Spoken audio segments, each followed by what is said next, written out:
நமது ஜெபம் டிவியில் abundant life. வாக்குத்தத்தம் அப்படினே நம்ம எங்க போறோம்? நம்ம தேவையை நோக்கி. அதான் சொல்றேன், இளைப்பாறுதல் வெளியே இருக்கணும். இப்போ அந்த இளைப்பாறுதலுக்கு வெளியே இருக்கனால தான் ஆண்டவர் வாக்கு பண்ணனே வாக்குத்தத்த அட்டையில எடுத்துட்டு போறோம். அது நிறைவேறாத போது ஸ்டக் ஆகி நடுவுல ஆண்டவருக்கு உங்களுக்கு வாய்க்காத்தல் தகராறா இருக்கு. Every Wednesday, Abundant Life program at 7 p.m. Only on Jabam TV. எடுத்து வாசிப்போம் இம்மாதத்தின் தீர்க்க தரிசனமான செய்தியை. ஏசாயாவின் புஸ்தகம்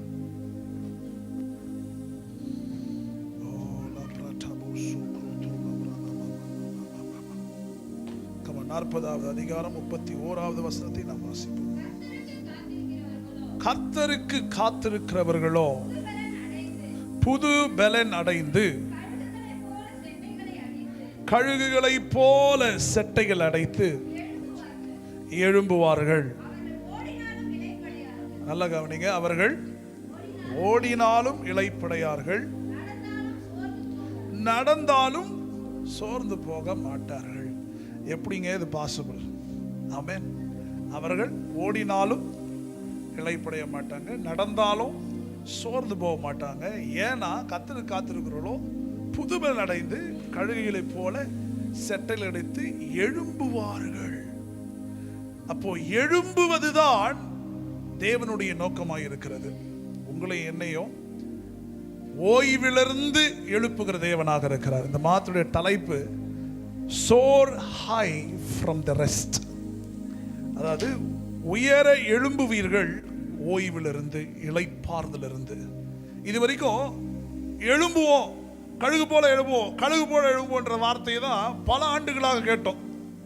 ஆனா உண்மையாவே கழுகுகளை போல எழும்புகிற ஒரு அனுபவம் சும்மா அப்படி படிக்கிறதுனால மட்டும் வந்துடாது, சும்மா அதை விசுவாசிக்கிறதுனால மட்டும் நடந்துடாது.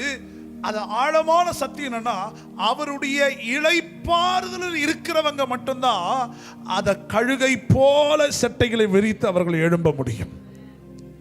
பக்கத்துல பாசுறவங்க, நீங்க எழும்புறது தான் தேவனுடைய நோக்கம். என்னை பார்த்து சிரிச்சுக்கிட்டே சொல்லுங்க, நம்ம எழும்புவது தான் தேவனுடைய நோக்கமாக இருக்கிறது. இதை நம்பிட்டீங்கனாலே உங்க மனசு பாதி ஃப்ரீ ஆயிடும். நான் நிறைய சொல்ல தேவன் நல்லவரா? ரொம்ப நல்லவர். ஆனால் நமக்கு நல்லவரான்னு கேட்கும் போது தான் கொஞ்சம் அங்கே கொஞ்சம் இடரலாக இருக்குது. ஆமாப்பா, ஸோ கொஞ்சம் செய்யலை, கொஞ்சம் வராத மாதிரி இருக்குது அப்படின்ற இடத்துல இருப்போம். ஸோ அப்போது சோரிங் ஹை ஃப்ரம் ரெஸ்ட், இளைப்பாறுதலிருந்து நம்ம எல்லாத்தையும் டேப் பண்ண சபை கற்றுக்குச்சுன்னா நம்ம மிகப்பெரிய நன்மைகளை பார்க்க துவங்கி விடுவோம். அல்லேலூயா. Called to be in the rest of the Lord. தேவனுடைய இளைப்பாறுதலை அனுபவிப்பதற்காக தேவன் நம்மை அழைத்திருக்கிறார். இதை சபை புரிந்துக்கணும் பாருங்க. ஏன்னா இது வரைக்கும் சபை சொந்த பலத்தில் ட்ரை பண்ணிருச்சு, தன்னுடைய சுய பலத்தில் ட்ரை பண்ணிருச்சு, ஆண்டவரோட போராடி போராடி பார்த்துருச்சு. ஆனால் ஒரு இடத்திற்கு மேலே நம்ம ஸ்ட்ரக் ஆகி நின்றோம். ஆமாவா இல்லையா? இன்னைக்கு ஆண்டவர் உங்களுக்கு ஒரு ஆழமான விஷயத்தை சொல்லிக் கொடுக்க விரும்புகிறார். நீங்கள் ஸ்ட்ரக் ஆகிற ப்ராப்ளமே நம்ம ஜெபமே சில டைம் நம்ம சொந்த பலத்தினால இருப்பதனால ஜெபமும் மேல் ஃபங்க்ஷன் ஆகிட்டே இருக்குது. ஸோ இன்னைக்கு தேவன் சொல்லுகிறார், ஓய்வில் இருந்து இளைப்பாறுதல இருந்து கர்த்தர் உங்களை உயர கழுகை போல உயர எழும்ப வைப்பார். அதுதான் நம்முடைய திட்டமாக இருக்கிறது. நல்ல ஒரு ஆமென். எத்தனை பேர் நம்புறீங்க? ஆகஸ்ட் நல்ல ரெஸ்ட், இன்னும் ரெஸ்ட். நான் ஆல்ரெடி ஜூலைலேருந்து இது பேசிக்கிட்டே இருக்கிறேன். ஜூன்லேருந்து பேசுகிறேன். தேவகுமாரன் வெளிப்படணும்னு சொல்லியிருக்கிறேன். ஜூலையில் உங்களுக்கு அழகாக ரெஸ்ட்டை குறித்து நான் பேசினேன். எந்த அளவுக்கு ஜோயே லைஃப் எப்படி நம்ம வாழணும். ஸோ அந்த ரெஸ்ட்டை நான் மறுபடியும் உங்களுக்கு எல்லாத்தோடய கனெக்ட் பண்ணி, ஏன்னா ரெஸ்ட்டில் இல்லாமல் நம்ம எதை செஞ்சாலும் தேவனுக்கு விரோதமாக தான் நின்றுட்டு இருக்கிறோம். அவர் சொன்ன வார்த்தைக்கு அவர் ரெஸ்ட்லேருந்து நீ ஆப்ரேட் பண்ணணும்னு சொல்லும் பொழுது, நான் ரெஸ்ட்டில் இல்லாத பொழுது என்னால் எதையுமே ஃபங்க்ஷன் பண்ண முடியாத நிலைமையில் நம்ம தவித்து கொண்டிருக்கிறோம். ஹல்லேலூயா. செத்த போய் நம்புறீங்க, தேவன் உங்களை இளைப்பாற வைப்பார். ஆமென். இளைப்பாறுதல் என்பது என்ன ஞாபகம் இருக்குங்களா? ஓட்ட பக்கெட்டை எங்கே போய் முழுக்கணுமா? ஒரு ஆற்று தண்ணியில் போய் முக்குனா என்ன ஆகுமா? பக்கெட்டு முழுவதுமாய் தண்ணி நிரம்பும். ஸோ அந்த கான்ஸ்டன்ட் சப்ளை ஒருத்தருக்குள்ள, அவருடைய இளைப்பாறுதல் கான்ஸ்டண்ட்டாக அதுக்குள்ளே இருக்கும் பொழுது, இப்போ ஃபார் எக்ஸாம்பிள் எத்தனை பேர் நீச்சல் குளம்லாம் போயிருக்கிறீங்களா? ஸ்விம்மிங் பூல் போயிருக்கிறீங்களா? Pump set. சரி, அவ்வளோ டென்ஷனாக இருக்கிற நீங்கள் அந்த தண்ணிக்குள்ளே போனால் எப்படி ஆகிடுவீங்க? அப்படியே ஒரு மாதிரி ரிலாக்ஸ்ட் ஆகிடும் பாருங்க. இல்லை எவ்வளோ வயசானாலும் உங்களுக்கு தண்ணியை பார்த்தா கொஞ்சம் ஜாலியாகிடும். அப்படி போய் அப்படியே இளைப்பாரு. அந்த தண்ணி என்ன பண்ணுதா, ஒரு ரெஸ்ட்டை கொடுக்குதான். அதான் ஆண்டவர் சொல்றாரு, எப்போ அவருக்குள் அவரோடு கூட அப்படியே மூழ்கி இருக்கிறோமோ நாம் அவருடைய இளைப்பாறுதலுக்குள்ளே வந்து விடுவோம். நல்ல ஒரு ஆமென். அப்போ கர்த்தருக்காய் காத்திருக்கிறது அப்படின்னா என்ன அர்த்தம்னா, நான் அவருடைய இளைப்பாறுதலுக்குள்ள இருக்கும் பொழுது நான் எழும்புவேன். சாதாரணமாக எழுத மாட்டேன், செட்டைகளை விரித்து எழும்புவேன். நல்ல ஒரு ஆமென் கேட்கலாமா? ஹல்லேலூயா, ஹல்லேலூயா. நான் ப்ராமிஸ் வேர்டில் நிறைய இதை குறித்து ஆழமாக பேசினேன். அதை கொஞ்சம் டச் பண்ணிட்டு நான் அப்படியே போக விரும்புகிறேன். வாசிங்க சார், அந்த மேலே இருக்கிற வசனங்களை வாசிங்களேன். 26, 26, 27 வாசிங்க. மேலே இருக்கிறது அப்படியே வாசிங்க. யாக்கோபே, இஸ்ரவேலே, என் வழி கர்த்தருக்கு மறைவாயிற்று என்றும்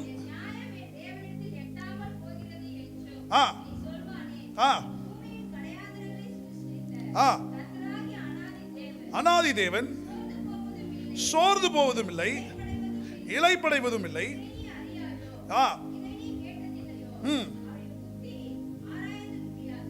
ஹல்லேலூயா. அதுக்கப்புறம் வாசிங்க சிஸ்டர். சோர்ந்து போறவனுக்கு அவர் பலன் கொடுத்து,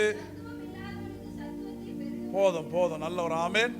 பாருங்களேன், இது மேலே நம்ம வாசிக்கிற மகளை மேலே அப்படியே கொண்டு வா. இப்போ அங்கே அந்த புலம்பல் வாசிக்கிற வசனம், யாக்கோபே இஸ்ரவேலே, என் வழியை கர்த்தருக்கு மறவாயிற்று என்றும் நீ நியாயம் என் தேவனிடத்தில் எட்டாமல் போகுது என்று நீ சொல்வானேன். அப்படின்றது நம்ம வந்து என்ன பண்ணுறோமா, நிறைய டைம் நம்ம ப்ரேயர் டைமில் உட்காரும் போது தேவன் என் ஜெபத்தை கேட்டாரா, தேவனுடைய பதில் கொடுப்பாரா இப்படின்ற கன்ஃபியூஷன்லே இருக்கிற நாம், ஆண்டவர் சொல்கிறார், இது எல்லாமே நீ இளைப்பாறிலிருந்து வெளியே இருக்கும் பொழுதெல்லாம் உன் இருதயத்தில் எப்படிப்பட்ட எண்ணங்கள் வருதா, உங்களுடைய தாட் ப்ராசஸ் எல்லாமே ஸ்ட்ரக்காக உடைஞ்சு நிக்குதா.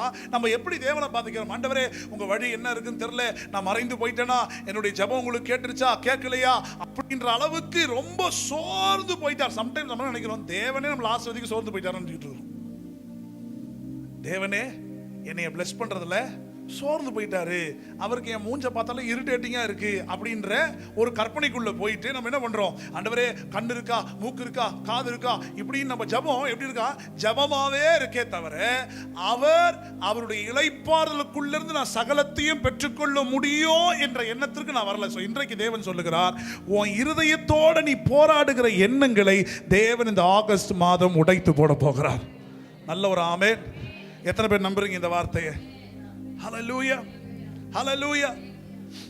ஸோ நான் நம்புகிறேன் இந்த ஆகஸ்ட் மாதம் தேவன் ஒரு இளைப்பாறுதலுக்குள்ள நம்ம கொண்டு போய் அங்கிருந்து நம்மளை உயர எழும்ப கர்த்தர் செய்ய வைக்க போகிறார்.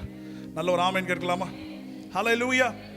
முதல் காரியம், இந்த ரெஸ்ட் நமக்கு என்ன கொண்டு வருது, அதாவது நான் உயர எழும்பணும் அப்படின்னு உங்களுக்கு என்னென்ன தாட்ஸ் எல்லாம் வருது சொல்லுங்க பார்ப்போம். உயர எழும்பணும்னு என்னெல்லாம் யோசிச்சிங்க? நான் சொல்லுமா, உயர எழும்பணும் என்ன வருது உனக்கு? சொல்லு, டக்குன்னு சொல்லு. எனக்கு வேலையில் 50,000 சம்பளம் வேணும், அதுதான் அவருடைய முதல் ரிக்வஸ்டாக இருக்கும். அடுத்தது நல்ல மணமகன் வந்தால் நான் கல்யாணம் பண்ணிப்பேன் அப்படின்னு அவர் சொல்லுவாள். அப்படி ஒவ்வொருத்தரும் நான் ரிக்வஸ்ட் கேட்டுட்டு போனேன்னா, இப்போ மனோஜ் அம்மா இருக்கிறாங்க, அவங்கள போய் பார்த்து உங்களுக்கு என்ன ரிக்வஸ்ட்னு கேட்டால் என் பிள்ளைங்க ரொம்ப நல்லா இருக்கணும் அப்படின்னு அவங்க சொல்ல வாய்ப்பு இருக்குது. இப்படி ஒவ்வொருத்தரையும் நான் கூப்பிட்டு என்னென்ன வேணா பண்ண போகிறோம், எங்கே கம்பேர் பண்ணிப்போம். என்னை உயர எழும்ப வைக்கிறார் அப்படின்னு உடனே நம்ம எங்கே போயிடுறோம், கர்த்தர் இந்த ப்ரேயர் ரிக்வஸ்ட் தான் ஃபிட் பண்ண போகிறாரு, எனக்கு எல்லாம். அப்போது நம்ம எண்ணங்கள்லாம் எங்கே போகுது, நம்முடைய நீட்ஸுக்கு நேராக போகுது, நம்முடைய தேவைக்கு நேராக போகுது. புரிஞ்சுக்கிறீங்களா? தூங்குறவங்களாம் சத்தம் ஒரு ஆமேன், உஷாராக தான் இருக்கீங்க, அங்கங்கே கொஞ்சோண்டு ஆமேன் வருது. ஓகே, நல்லா புரிஞ்சுக்கோங்க. இளைப்பாறுதல் ஜெபிக்கிறது என்ன அப்படின்னு அப்ப பாருங்க, இப்போ நம்ம ஜெபிச்ச உடனே நம்ம தாட் ப்ராசஸ் எங்க போதான், இப்போ கர்த்தர் உனக்கு எழுப்ப போறாருன்னு உங்களுக்கு நேரம் உங்க எண்ணம் எங்க நிக்குது, 50,000 சம்பளம், ஓகே இந்த மாசம் கடன் தீர்த்துருவாரு, அதனாலதான் பாஸ்டர் இன்னைக்கு பிரசங்கம் பண்றாரு, உயர எழும்புவே அப்படின்னு ஏன் சொன்னார்னா அவர் என் தேவையை பார்த்தா சொன்னார், அதனால கர்த்தருக்கு ஸ்தோத்திரம் அப்படின்னு இன்னைக்கும் கிறிஸ்துவ சமுதாயம் இதை நோக்கி தான் ஓடிக்கிட்டு இருக்குது. அதனாலதான் கொஞ்ச தூரம் போன பிறகு ஸ்டக் ஆன உடனே எதுவுமே ஒர்க் ஆகல. எதெல்லாம் ஒர்க் ஆகல? வாக்குதத்தம் ஒன்று என்கிட்ட கேட்டு போனீங்களே, அந்த வாக்குதத்தை ஏன் நிறைவேறலன்னா நம்முடைய இளைப்பாறுதலுடைய எண்ணம் நமக்குள்ள இல்லாதனால நம்ம தாட் ப்ராசஸ் எப்படி இருக்குன்னா, இந்த மாசம் கர்த்தர் வாக்கு பண்ணாரு, அப்ப அவர் எதை வாக்கு பண்ணாரு, நான் பிரேயர் பண்ணது ரிக்வெஸ்ட் தானே அவர் சொன்னாரு, அப்ப பாஸ்டர் ஒழுங்கா ஜெபம் இல்லையோ, பாஸ்டர் எனக்கு மட்டும் ஒழுங்கா கட்டுகளை உடைக்கலையோ, பக்கத்தில் இருக்க சிஸ்டருக்கு ஜெபம் பண்ணாரு, அவங்க இந்த வாரம் சாட்சி சொன்னாங்க, ஆனா நான் கொஞ்சம் முன்னாலே வந்தேன், ஆனா நான் ஏன் சாட்சி சொல்லல அப்படின்னு ஏன் ஸ்டக்கா வரீங்கன்னா, உங்க ஃபெய்த் சிஸ்டம் உங்க நீட்ஸுக்கு அதாவது தேவன் எந்த வாக்கு கொடுத்தாலும் ஆட்டோமேட்டிக்கா இந்த மனுஷனுடைய எண்ணம் எங்க போகுதுன்னா நம்முடைய தேவைக்கு நேராக தான் போகுது. ஆனால் அந்த ரெஸ்ட் என்ன தெரியுமா பண்ணுவோம், உங்க தேவைக்கு நேராக அது கொண்டு போவாது, தேவன் வைத்திருக்க நோக்கத்துக்கு நேராக அது கொண்டு போகும். அப்போ இளைப்பாறுதல் என்பது உங்க தேவையை நோக்கி வர்றதல்ல. ஏன்னா உங்க தேவை மேக்சிமம், உங்க தேவை 5 தேவை இருக்குது. அக்கௌண்ட் பேலன்ஸ் ஃபுல்லா இருக்கணும், நினைக்கும் போது எல்லாருக்கும் உதவி செய்யணும், அப்புறம் வேற என்ன, சந்தோஷமா இருக்க, சமாதானமா இருக்கணும், லெக் பீஸ் வந்தா எனக்கு வந்துடணும். அதுதான் நம்முடைய எண்ணம். ஆமாவா இல்லையா? எல்லாம் நல்லா இருக்கும், பசங்க பிள்ளைங்களும் நல்லா இருக்கணும். ஸோ இப்போ இதெல்லாம் தேவனால் நிறைவேற்ற முடியாத டாஸ்கா அப்படின்னு கேட்டீங்கன்னா அவரால் முடிகிற டாஸ்க் தான். ஆனா இந்த பேசிக் நீட்ஸே நான் ஸ்ட்ரகிள் பண்ணிட்டு இருக்கிறேன். எதை வச்சு ஃபைட் பண்ணிட்டு இருக்கிறேன்னா, எனக்கு வந்த வாக்குத்தத்தை வச்சு தேவன்ட்ட வழக்காட்டு இருக்கேன், செய்றீங்களா செய்றீங்களா செய்றீங்களா. ஆனா தேவன் என்ன சொல்றாருன்னா, அம்மா நல்லா புரிஞ்சுக்க, நீ இளைப்பாறுதலுக்கு வெளியே இருக்கிற வரைக்கும் உன் தேவை சந்திக்கப்படுதான்றது மட்டும்தான் உன் நோக்கமா இருக்கும். ஆனா தேவனுடைய நோக்கம் என்னன்னா, நீ இளைப்பாறுதலுக்குள்ள வந்துட்டீங்கன்னா உன் தேவை அவருக்கு மேட்டர் இல்ல, உன்னை வைத்து அவர் செய்ய வேண்டிய நோக்கங்களை நிறைவேற்ற வேண்டும் என்றுதான் அவருடைய எண்ணம். உங்க நோக்கத்தை நிறைவேற்றிட்டாருன்னா உங்க தேவை என்ன ஆயிடும்? பக்கத்துல பசங்க சந்திக்கப்படும். நான் ஒரு மிராக்கிள் சொல்கிறேன். நேற்று நான் மீட்டிங்கில் இங்கே இல்லை, வேறு இடத்துல பசங்களுக்கு போகிறேன். போகிறதுக்கு முன்னாடி இப்போ கேம்ப் இருக்குது. அதுக்கு முன்னால் கேம்ப் முன்னால் பார்த்தோம் ஒரு பெரிய பாசஸ் ஃபிளஷு பெரிய பேரில் நடக்குது. இதெல்லாம் நான் முதலே ஒத்துக்கினேன். ஆனால் எல்லாமே எங்கே ஒரே டைமில் வந்து முதல் வாரத்திலே நிற்குது. பஜாஜும் ஒரே வாரத்தில் நிற்குது, சர்ச் ரெண்ட்டும் ஒரே வாரத்தில் நிற்குது, கேம்பும் ஒரே வாரத்தில் நிற்குது. கொஞ்சம் யோசிச்சு பாருங்களேன். அப்போ யோசிக்கிட்டே போகிறேன் காரில், ஆண்டவரே இது எப்படி நான் பண்ண போகிறேன்னு தெரில, ஆனால் இப்போ நான் ரிலாக்ஸ் பண்ணுறேன் ஆண்டவரே, எனக்கு ஒரு தாட் மட்டும் கொடுங்க ஆண்டவரே, இந்த ஒரு டாஸ்க்கை நான் ஃபினிஷ் பண்ணிட்டேன்னா எப்படியாவது மற்ற ஓட்டம். இப்படியே காரில் பேசிக்கிட்டே போகிறேன். இப்போ நேற்று போய் ஒரு இடத்துல பிரசங்கம் பண்ணுறேன். பிரசங்கம் பண்ணி முடிச்சுட்டு ரொம்ப ஒரு சாதாரண ஒரு சபை தான்.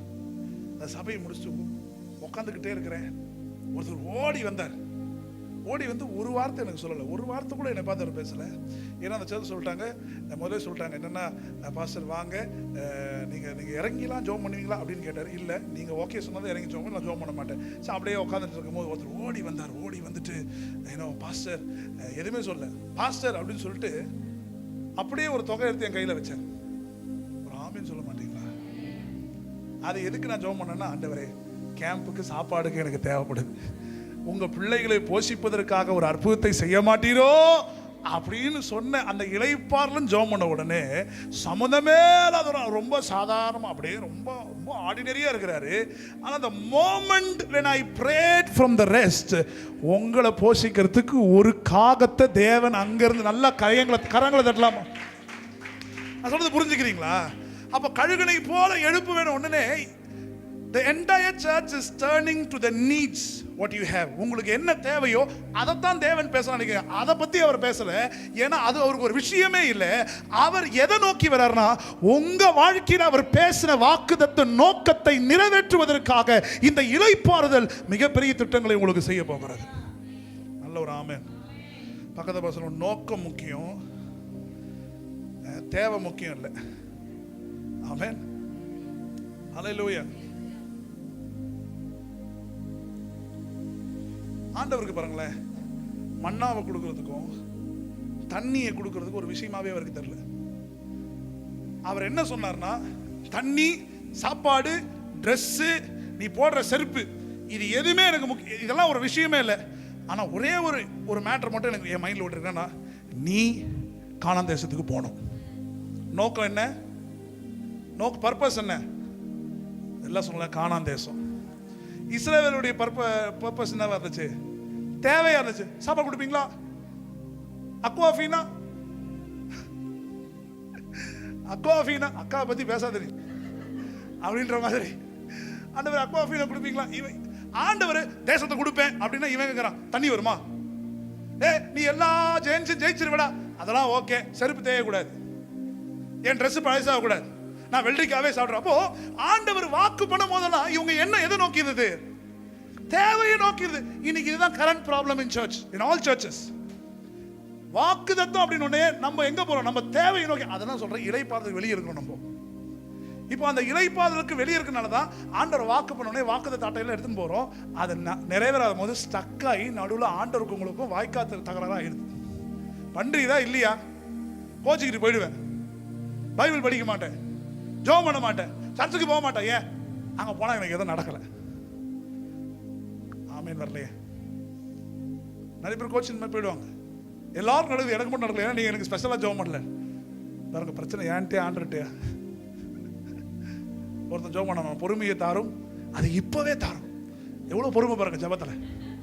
அந்த மாதிரி இருக்கு நம்ம ஆளுடைய ஜெபம். இப்பயே வேணும். சரி, ஆண்டவர் சில விஷயத்தை பின் பாயிண்ட் பண்ணி நோட் பண்ணுவார். உன்னுடைய ஃப்ளாஸை பார்க்க மாட்டாரு. நீ இப்படிலாம் தவறு பண்ணிட்டா அதனால உனக்கு கொடுக்க மாட்டேன், போ கோச்சிங் அவர் வச்சுக்க மாட்டேன், அப்படி பண்ண மாட்டாரு. அந்த ஃபெய்த் ஆக்டுக்கு நேராக உன்னுடைய ப்ராசஸ் எப்படி இருக்குன்னு பார்ப்பாரு. ஆமென். அப்போ இளைப்பாறுதலுக்குள்ள இருந்தா நம்ம மைண்ட்ல எப்படி மாறணுமா, தேவைக்கு போயிடாதான் நோக்கத்துக்கு நேராக போகுமா. அப்போ இதில் நீங்கள் என்ன ஆகஸ்ட்ல என்ன ப்ரேயர் பண்ணணும்னா, ஆண்டவரே என் மீதும் என் பிள்ளையின் மீதும் என் குடும்பத்தின் மீதும் வைத்த நோக்கத்தை நீ நிறைவேற்றுவீராக. ஹல்லேலூயா. பர்பஸுக்கு நேராக உங்கள் மைண்டு திரும்பிடுச்சுன்னா தேவையை குறித்து நீங்கள் ஜெபம் பண்ண மாட்டீங்க. இப்போ நம்ம சர்ச்சுக்கு இடம் தேவைன்றது பர்பஸ். அப்போ அந்த பர்பஸுக்கு நேராக மட்டும் தான் போயிட்டு இருக்கேன் தவிர 2.5 கோடி ரொம்ப மைண்டில் போடக்கூடாதுன்னு நான் இப்போ ப்ராக்டிஸ் பண்ணிகிட்டே இருக்கிறேன். ஆமென். இப்போ நம்ம என்ன யோசிக்கலாம், டக்குன்னு அவர் வந்து நான் 1 கோடி கொடுத்துறேன், எத்தனை பேர் சந்தோஷப்படுவீங்க? இது 1 கோடி யார் கொடுக்குறது? மேட்டரெல்லாம் ஒன்று தான். 1 கோடி ஒரு கோடிப்பு அப்படின்னா அந்த 1 கோடி யார் கொடுக்குறது? அதான் பிரச்சனை. இப்போ அப்போ என்ன ஆயிரும் நமக்கு, 1 கோடினா வாங்கிடலாம், அப்போ 2.5 கோடி கொடுப்பாரு. நீ விசுவாசிக்கல? நம்ம ஃப்ளக்சுவேஷன் புரியுதுங்களா? 2 கோடினா தேவனுக்கே கஷ்டம், நானே நம்புறேன். 1 கோடினா அவருக்கு ஈஸியாக நம்பர் கவுண்ட்னா ஆண்டவர் கொஞ்சம் பாரத்தை கம்மி பண்ணலாம். எப்படி பாருங்க, நம்ம யார் அவர் பாரத்தை இறக்கிறதுக்கோ நம்ம பாரத்தையே நம்மளால சுமக்க முடியாது. நான் சொல்ல புரியுதுங்களா? நம்ம 1 கோடி நல்லா சந்தோஷம் போயிட்டீங்களா? 1 கோடி இப்போ பரவாயில்ல, பாஸ் இருக்கு, பாஸரோட ஆண்டர் இருக்கிறார். அப்போ 2 கோடி போது ஆண்டர் இல்லையா? புரியுதுங்களா? அப்போ இளைப்பாறுதலுக்கு வெளியே இருக்கும்பொழுது என் மனசுல என்ன கேல்குலேஷன்லாம் எனக்கு சமாதானம் இருக்கும். உடனே நான் தேவனுக்கும் சமாதானம் தான். உனக்கு எதெல்லாம் சமாதானமோ அதெல்லாம் அவருக்கும் சமாதானம் என்ற இந்த கனெக்ஷன் இருக்கிறதுனால தான் அவர் நோக்கம் என்னவோ அது எனக்கு தெரிய மாட்டேங்குது. எனக்கு எதெல்லாம் கம்ஃபர்டபுளோ அதெல்லாம் ஆண்டவருக்கும் கம்ஃபர்டபுள் நினச்சிக்கிட்டு இருக்கோம். ஆண்டவர் சொல்றாரு, கிடையாது. எனக்கு எதெல்லாம் கம்ஃபர்டபுளோ அதெல்லாம் உனக்கு கம்ஃபர்டபுளாக இருக்கணும். எனக்கு உனக்கு 5 கோடி கொடுக்கணும்னு எனக்கு கம்ஃபர்டபுள். ஆனால் நீ என்ன கேட்குற? 1 கோடி 1 கொடுங்க போதும். இதுதான் நமக்கு ஆண்டவருக்குள்ள வித்தியாசம். பக்கத்தில் பார்த்து சொல்லுங்க, இதை தான் தேவன் மாற்றணும்னு நினைக்கிறாரு. இப்போ புரியுதுங்களா? நோக்கம் உள்ள எண்ணம் என்ன, தேவை உள்ள எண்ணங்கள் என்ன. ஆமென். சத்தமா ஆமென் வரலையா? இப்போ நம்ம என்ன ஜெபம் பண்ணுவோம்? சபை வந்துட்டா போதும். ஆண்டவர் சொல்ல சபை மட்டும் வந்தால் போதாது, அதோட மகிமையும் வரணும், ஜனங்க ஆசீர்வதிக்கப்படணும். இப்போ நம்ம சபை வந்துருச்சு, இப்போ என்ன பண்ண போறேன்? அப்போ அங்கே நான் இருக்கணும்ல, அப்போ அதுக்கேற்ற வேலையை நான் ரெடி பண்ணணும்ல, அதை தேவன் பார்த்துட்டு இருக்கிறார். ஆமென். பக்கத்தில் சொல்லுங்க, தேவை உள்ள எண்ணத்தில் இருக்காதீங்க. அதை வந்து மாற்றுறது கஷ்டம் தான். ஏன்னா இவ்வளோ நாள் பிசாசு என்ன பண்ணிட்டான், லதா சிஸ்டர் உங்களுக்கு இவ்வளோ தேவை இருக்கு சொல்லிட்டே இருப்பான். இல்லை லதா சிஸ்டர் அவ்வளோதான் பாருங்க அப்படின்னு உங்களையும் டார்ச்சர் பண்ணான். சில்வியா உங்களையும் டார்ச்சர் பண்ணிட்டான். அப்போ நம்ம என்ன, அது பாஸ்டர் ஏதாவது ஜெபம் பண்ணுங்களேன், ஏதோ ப்ராஃபிட்டிக்காக ஒரே ஒரு வார்த்தை, ஒன்னே ஒன்று சொல்லுங்க. நீ அதிசயத்துக்கு அன்பா ஏன் அழுத? இல்லை அதிசயத்துக்கு அன்பை கரெக்டாக சொல்லிட்டேன். கன்ஃபார்மாக போ, 7 நாள் திருப்பி நீ அழுதுன்னு இருப்பேன். ஏன்னா உங்க என்ன எதை நோக்கி இருக்கு? என் தேவையை நோக்கி இருக்கு.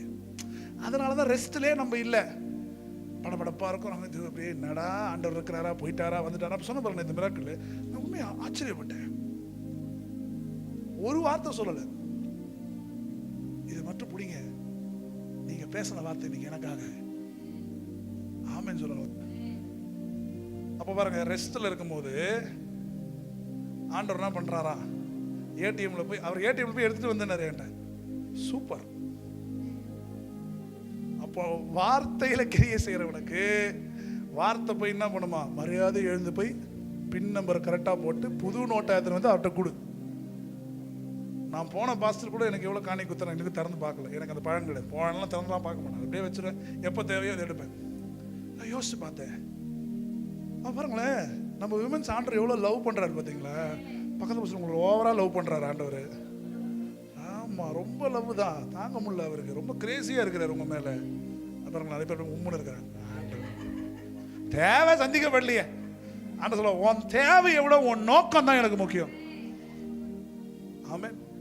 இப்போ இவ்வளோ விமென்ஸ் இருக்கிறீங்க, ஆண்டவருக்கு என்னன்னா, உங்களுக்கு தேவை உங்க மூலியமா என்ன செய்ய முடியும்ன்றது அவர் தாட். உங்களை கொடுக்கிறவரா மாத்தணும், அதுதான் தாட். உங்களை கொண்டு 4 ஆத்மாவை ரட்சிக்க வைக்கணும், அதுதான் தாட். உங்க ஃபேமிலியை வச்சு பாருப்பா, இந்த ஃபேமிலி எத்தனை பேர் இயேசு, அதுதான் அவர் நோக்கம். அந்த நோக்கத்துக்குள்ள நம்ம எல்லாம் போய் அவர் கூட சேர்ந்து உட்காந்துக்கிட்டோம்னா எப்படி இருக்குமா? தேவையெல்லாம் வந்துடும். ஆனா இதை டேப் பண்ணி இந்த எண்ணத்துக்கு வர்றதுதான் பிரச்சனையே நமக்கு. ஸோ இன்றைக்கு சபைகளிலே நமக்குள்ள வர வேண்டிய ஒரு எண்ணம் என்னன்னா, இறைப்பாதல் என்பது, வாக்குத்தத்தம் என்பது என் தேவையை குறித்தல்ல, என் நோக்கத்தை குறித்தது.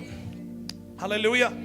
ஸோ ஆண்டவர் என்ன சொன்னார் இஸ்ரவேலுக்கு, நீ போகும்போது வாட்டர் பாட்டில், தண்ணி, காடை, கௌதாரி இது கிடந்தாங்க. ஆனால் சொன்னார் நீ போய் சுகந்தரிடான்றார். ஆனா சுகந்தரின்ற வார்த்தை உங்களுக்கு பெருசா தெரியல. அதை புரிஞ்சுக்கிறீங்களா? நீங்க சுகந்தரிப்பீங்க அப்படின்னு நான் சொல்லும் போது அது பெருசா தெரியலையா? காடை இருக்குல்ல, குண்டு காடையா, அதனால்தான் ஒரு வருஷத்துல போட்டிருக்கு, மூஞ்சி மேலேயே காடை விழுந்துதான். எவெல்லாம் சாப்பாடுலாம் வாயிலே ஆண்ட காடை அடிச்சான், அவனுக்கு என்ன வலி வலிச்சிருக்கும் பாருங்க. கேட்டியா? அதான் புடி புடிச்சுட்டு ஆண்டவருக்கு எவ்வளவு கெத்துனா, எவ்வளவு வேணா சாப்பிட்டுக்க, ஃப்ரிட்ஜில் வைக்கக்கூடாது. ஏன்னா ஆண்டவருக்கு என்ன ஒரு கெத்துனா, உனக்கு டெய்லி நான் ப்ரொவைட் பண்ணுவேன், டெய்லி மண்ணா, சும்மா ஒரு நாள் கொடுக்குற ஆண்டவர் நான் இல்லை, ராஜா நான் அப்படின்ற கெத்தை மெயின்டைன் பண்ணிக்கிட்டே இருந்தார். ஆமேன்னு சொல்ல மாட்டேன். ஆனா அவர் பிள்ளைங்க எப்படி இருந்தாங்கன்னா, இன்னைக்கு ஓகே, அப்பயும் அவிசுவாசி என்ன பண்ணான், எதுக்கு 2 துள்ளவே டக்குன்னு நாளைக்கு தலைவர் எஸ்கேப் போயிட்டாருன்னா அவன் புத்தி எப்படி இருக்கு பாத்தீங்களா? Can you just imagine this? நீங்க படிக்கும் போது நல்லா ஆழமா படிக்கணும். அப்ப அவனுடைய புத்தி எப்படி இருந்துச்சா?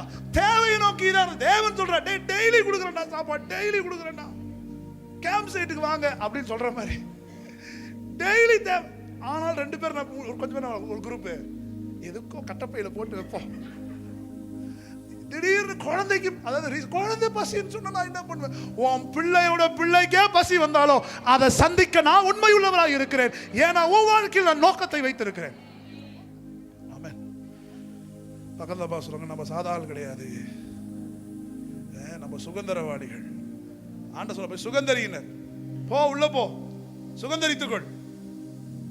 இப்ப ஆண்ட சொல்ல சுகந்தரித்துக்கொள் அப்படின்னா உங்க என்ன எங்க போகணுமா? ஆண்ட, ஆஹா என் மேல ஒரு நோக்கம் இருக்கியா, நான் எவ்வளோ சுகந்தரினா என்னுடைய ப்ரேயர் ரிக்வஸ்டே நினச்சிக்கிட்டு இருக்கிறேன். ஆனால் பாருங்க, ப்ரேயர் ரிக்வஸ்ட் இங்கே பண்ணும் போதெல்லாம் அது ஒன்று மட்டும் தான் மைண்டில் இருக்கு. எப்போ வருவீங்க, எப்போ தருவீங்க ஆண்டவர், இப்போ கொடுத்துருவீங்களா அப்படின்ற மாதிரி. நல்ல ஒரு ஆமேன். வாசிங்க எபிரேயர் 3:7 வாசிங்க பார்க்கலாம். ஆகையால்